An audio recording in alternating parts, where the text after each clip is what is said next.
Hello everyone, कैसे हो सभी? बढ़िया तरीके से सारे लेक्चर्स को देख लिया, बढ़िया तरीके से सारी पढ़ाई कर लिया। सबसे पहले हमने क्या कंप्लीट किया था? पूरा स्ट्रेटजी पेपर पैटर्न एक लेक्चर के अंदर कंप्लीट कर लिया। उसके बाद हमने कंप्लीट किया ग्रामर, उसके बाद हमने कंप्लीट किया राइटिंग स्किल एंड देन हमने कंप्लीट किया क्या? पैसेज में से आंसर कैसे ढूंढे, फिर पोएम में से आंसर कैसे ढूंढे, और उसके बाद एवरग्रीन टॉपिक्स को भी हमने कंप्लीट कर लिया। और अब ये लास्ट लेक्चर है आपके इस पूरे 10th स्टैंडर्ड के अंदर हिंदी का आपका लास्ट लेक्चर है। हमारा फेयरवेल डे है, ये थोड़ा सा रो लेते हैं और डिसाइड करते हैं कि हमें किस तरह से कौन से क्वेश्चन को कितना टाइम देना है। बस मैं जितनी चीजें बता रही हूँ उतनी चीजें आपको फॉलो कर लेनी है, उतनी ही चीजें आपको फॉलो करनी है। बस डेफिनेटली आपका पूरा पेपर सॉल्व करके हो जाएगा। आपके पास थोड़ा सा टाइम रिमेनिंग भी रह जाएगा, उस टाइम में आप दोबारा से रीचेक कर सकते हैं अपने पेपर को, चेक करोगे, जो भी प्रॉब्लम होगा फिर से उसको सॉल्व करने का ट्राई करोगे, ठीक है? So this is Priya Mishra and welcome to JR tutorials. तो स्टार्ट करते हैं हमारा टाइम मैनेजमेंट का लेक्चर, जिसके अंदर आप लोगों को देखना है कि हम अपने टाइम को किस तरह से मैनेज कर सकते हैं। और हमेशा साथ में कनेक्टेड रहने के लिए, साथ ही साथ आज का डाउट पूछने के लिए आप मुझे इंस्टाग्राम पर फॉलो भी कर सकते हैं। अब आप बड़े हो गए हैं तो आप 11th स्टैंडर्ड में चले जाओगे, JR कॉलेज पर चले जाओगे, सो मुझे भूलना मत, ठीक है? चलो, सो जल्दी जल्दी से इंस्टा पर फॉलो कर लो, उसके बाद हम कभी ना कभी जरूर से बातें करेंगे, ठीक है? और अगर कुछ भी डाउट हो तो आप मुझे इंस्टा पर मैसेज भी कर सकते हैं, ठीक है? चलिए स्टार्ट करते हैं हमारा आज का लेक्चर, जिसके अंदर हम देखने वाले हैं टाइम मैनेजमेंट। ओके, स्टार्ट करते हैं टाइम मैनेजमेंट। बस ध्यान से क्या सुनना है, आपके पेपर के अंदर 5 विभाग में क्वेश्चन आता है। कौन कौन से विभाग में क्वेश्चन आता है बच्चों? सबसे पहला विभाग आपका कौन सा होता है? गद्यांश, ठीक है? गद्य में से आपको क्या करना है? आंसर को ढूंढना है, मतलब कि पैसेज में से आंसर ढूंढना है। ये क्वेश्चन बच्चों कितने मार्क्स के लिए आता है? 20 मार्क्स के लिए। कितने मार्क्स के लिए आता है? 20 मार्क्स के लिए, ठीक है? उसके बाद आता है पद्य। पद्य क्या होता है? पोयम में से आंसर कैसे ढूंढे, वो वाला पार्ट, ठीक है? पोयम में से आंसर ढूंढने वाला पार्ट आपका पद्यांश होता है, ठीक है? सो ये जो पद्य का पार्ट होता है वो आपके पेपर में कितने मार्क्स के लिए आता है? 12 मार्क्स के लिए। कितने मार्क्स के लिए बच्चों? 12 मार्क्स के लिए, ठीक है? उसके बाद है पूरक पठन। पूरक पठन क्या होता है बच्चों? पूरक पठन मतलब आपके चैप्टर्स, आपको कोई पूरक पठन का चैप्टर होगा, उसके बेस पर आपको क्वेश्चन पूछे जाएंगे, आपको आंसर उसके अंदर लिखना है, ठीक है? सो ये वाला जो क्वेश्चन है आपको कितने मार्क्स के लिए आता है? 8 मार्क्स के लिए आता है। कितने मार्क्स के लिए बच्चों? 8 मार्क्स के लिए आता है, ठीक है? उसके बाद आ जाता है हमारा व्याकरण कृति। व्याकरण का पार्ट जो है आपके एग्जाम के अंदर 14 मार्क्स के लिए आएगा। कितने मार्क्स के लिए बच्चों? 14 मार्क्स के लिए आएगा, ठीक है? उसके बाद लास्टली उपयोजित लेखन। उपयोजित लेखन मीन्स कि आपका राइटिंग स्किल। कितने मार्क्स के लिए आता है राइटिंग स्किल बच्चों? आता है 26 मार्क्स के लिए। कितने मार्क्स के लिए? 26 मार्क्स के लिए, ठीक है? सो ये जो पूरा है आपके पास कितने कितने मार्क्स के लिए आपके पास कौन कौन से क्वेश्चंस आते हैं, ठीक है? और हमारे पास जो पूरा टाइम होता है, ठीक है, कितने देर का टाइम होता है हमारे पास? कितने आवर्स होते हैं बच्चों हमारे पास? 3 आवर्स होते हैं। कितने आवर्स होते हैं बच्चों? 3 आवर्स होते हैं, ठीक है? और 3 hours equals to how many minutes? 3 hours equals to 180 minutes, ठीक है? 3 घंटा मतलब कितना? 3 घंटा मतलब कितने मिनट्स होते हैं बच्चों? 180 मिनट। ओके सॉरी, मैंने 18 लिख दिया यहाँ पर। 180 मिनट, ठीक है? 180 मिनट्स होते हैं, ठीक है? अब इस 180 मिनट को आपको यूटिलाइज कैसे करना है और सारे क्वेश्चंस को कवर कैसे करना है, वो चीज को आपको यहाँ पर ध्यान से देखना है, ठीक है? अब यहाँ पर आपको ये याद रखना है कि एक अगर कोई क्वेश्चन 1 मार्क्स के लिए है, ठीक है, कोई भी क्वेश्चन अगर आपको 1 मार्क्स के लिए आ रहा है तो उस क्वेश्चन को आपको सिर्फ और सिर्फ 2 मिनट देना है, ठीक है?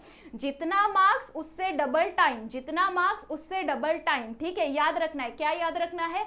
जितना मार्क्स उससे डबल टाइम, ठीक है। वॉच जरूर से पहन के जाना है, चाहे आप लड़का हो, चाहे आप लड़की हो, चाहे आप पुकी हो, चाहे आप पुके हो, जो भी हो, आपको क्या करना है, पेपर में वॉच पहन के डेफिनेटली जाना है। वॉच में टाइम जरूर से देखते रहना है। क्या करोगे, वॉच ओपन करोगे, अपने पेपर के सामने रखोगे और देखते रहोगे। जैसे ही टाइम स्टार्ट हुआ, आपको क्या करना है, फटाफट से पेपर में जो फर्स्ट पेज पर फिल करना है वो चीजें आपको 2 मिनट के अंदर फिल कर लेनी है, ठीक है।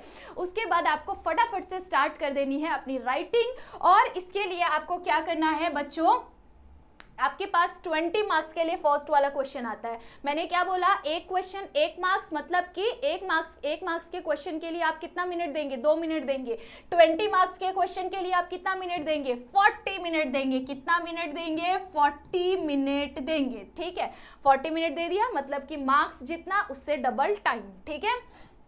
12 मार्क्स के लिए कितना मिनट देंगे हम, 24। कितना मिनट देंगे बच्चों, 24। ध्यान से देखना है, इस चीज को ध्यान से देखना है आपको, ठीक है।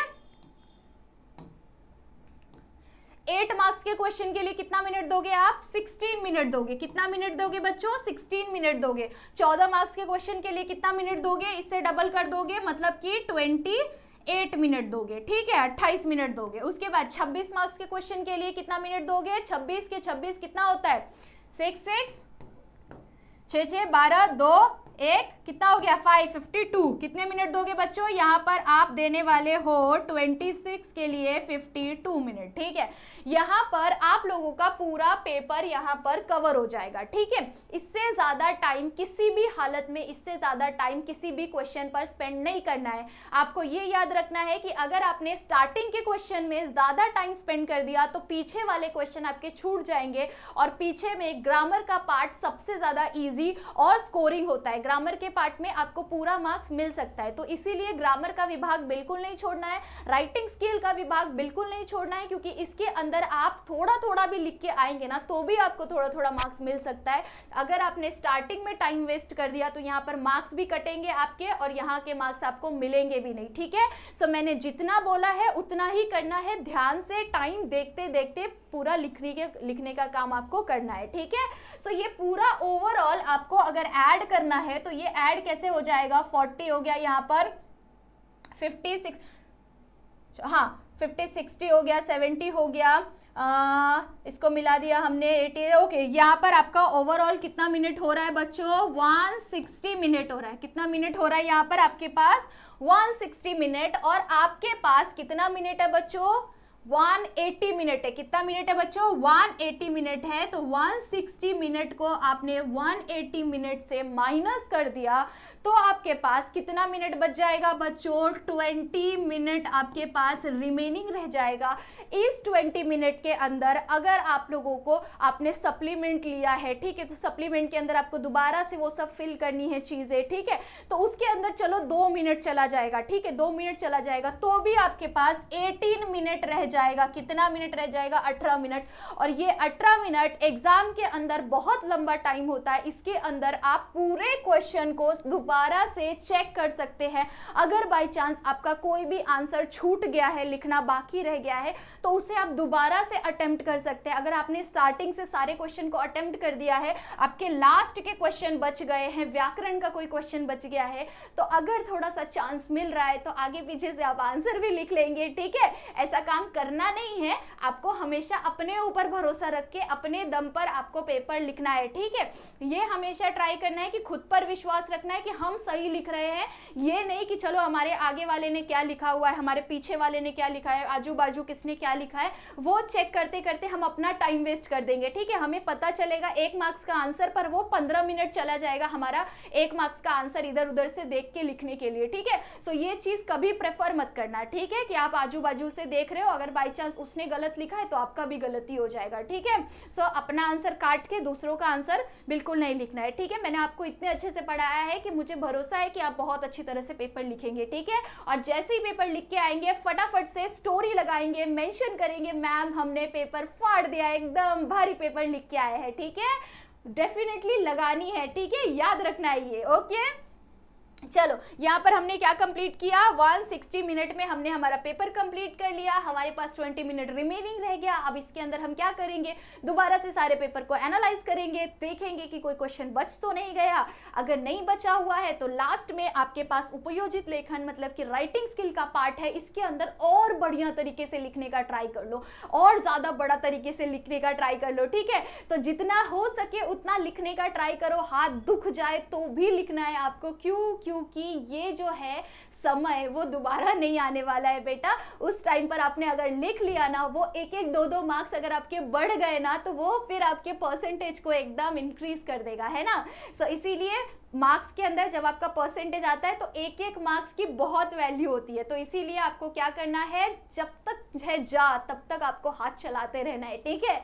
चलिए, सो आई होप सो आप सभी को समझ में आया होगा। अगर कुछ डाउट रह गया है, और अभी हम इसके बाद तो डायरेक्टली सोशल साइंस के लेक्चर में मिलने वाले हैं, सो तब तक के लिए बाय बाय। और सुबह सुबह के लाइव सेशन के अंदर जरूर से मिलेंगे, फटाफट से इंस्टा पर फॉलो कर लो, कुछ डाउट है तो मैसेज कर लो, साथ ही साथ कुछ अपडेट रहेगा तो मैं आप लोगों को स्टोरी के थ्रू मेंशन कर दूंगी, बता दूंगी, तो आप लोग फटाफट से देख भी लेंगे, ठीक है।